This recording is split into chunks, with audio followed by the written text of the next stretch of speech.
Dexter fans, did you know Dexter Resurrection was almost a completely different show? Yes, there was an original script that ended up being drastically changed by the showrunners and writers. We all know the series picks up right after New Blood, and in both versions of the scripts, Dexter does escape Iron Lake and begins a new life in New York.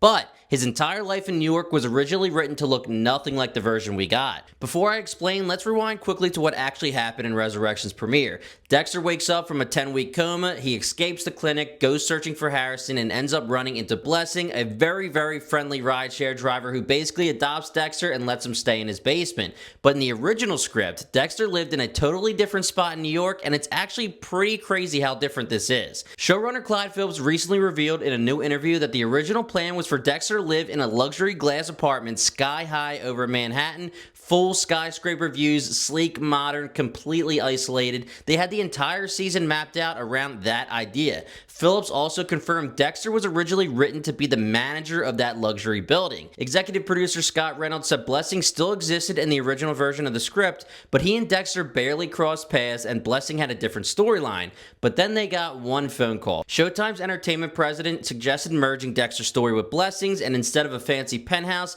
he pitched the idea of Dexter living in Blessing's basement, and that one note changed the entire show. Reynolds even said the rewrite made the show 10 times better. So yeah, definitely very different. I like this version a lot better as well, but it's still pretty funny to imagine an alternate universe where Dexter Morgan is living in a glass high-rise tower watching over Manhattan like some kind of evil villain.